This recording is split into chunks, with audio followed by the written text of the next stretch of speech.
Brown University, Spring 2026. An advanced economics course just completed a notoriously difficult take-home midterm. Historically, class averages for this exam fluctuated between 65 and 80%. This year, the average reached an unprecedented 96%. Professor Roberto Serrano didn't need an AI detector to realize something was wrong. He noticed that 40 students had submitted perfect scores using identical, highly unusual mathematical proofs, specifically using contradiction arguments, where a direct proof was the standard. It was the exact logic ChatGPT produced when fed the same questions. When the final exam moved to an in-person, device-free format, the class average collapsed to exactly 48.6%. 27 students refused to sit for the unassisted final entirely. Notably, 22 of those students had scored a perfect 100 on the AI-assisted midterm. The Brown case illustrates a new reality for educators. When high-level prose or complex proofs can be generated in seconds, a finished assignment no longer serves as a reliable map of the student's actual reasoning. This gap between performance and understanding is what researchers call borrowed competence.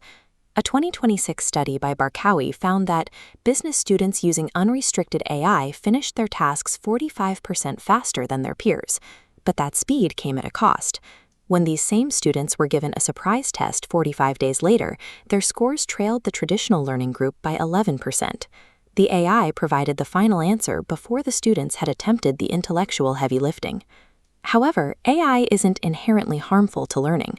A 2024 Harvard study by Keston and Miller used a purpose-built AI physics tutor, designed to guide students rather than give answers.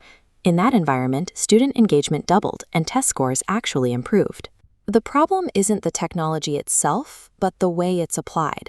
Unrestricted use allows the brain to bypass the reasoning process entirely, trading long-term mastery for immediate, fragile results. Universities are finding that traditional policing can't keep up.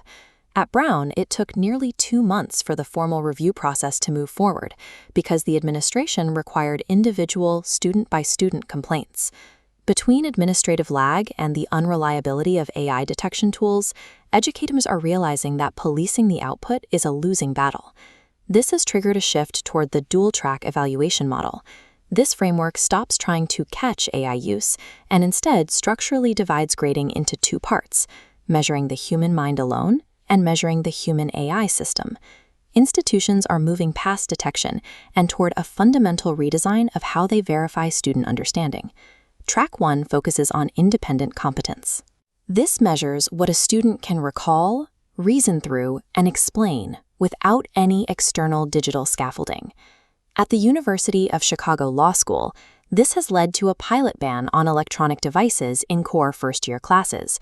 Students are returning to handwritten case analyses to ensure they've internalized foundational legal reasoning. Other leaders, like UC Berkeley School of Law, have taken an even stricter path, barring generative AI from nearly every step of graded work. STEM programs are adapting as well. At the National University of Singapore, computer science students are moving to whiteboard exams. They have to manually derive algorithms and explain invariants, proving they understand the logic that tools like Copilot usually automate. By isolating the human from the machine, Track 1 assessments ensure that the core concepts are actually being learned, not just prompted. But the second track is equally important: AI-Augmented Capability. This track explicitly trains and evaluates how a student prompts, verifies, and integrates machine output into high-level projects. The Wharton School has fully embraced this, launching a dedicated major in artificial intelligence for business. Here, students use LLMs to draft consulting memos and financial models as part of their standard toolkit. Grading shifts from the final prose to the process.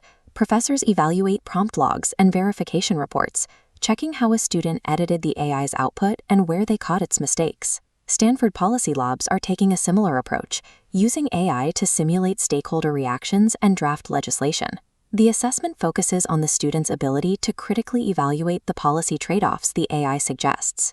In Track 2, AI is treated as a professional tool, and the student is evaluated as a critical editor rather than a passive recipient of information. This academic shift mirrors a growing challenge in the corporate world. The verification logic a professor uses to check an AI-assisted project is remarkably similar to the governance needed for autonomous AI agents in sectors like IT or retail. The lesson is the same across both fields. If you cannot verify the human reasoning behind a prompt, you cannot trust the final output, whether it's in a university lecture hall or a corporate dashboard. As the traditional take-home assignment loses its status as a trusted proxy for understanding, this dual-track model is emerging as the framework for verifying human intelligence in the age of AI. How is your institution or workplace handling the shift?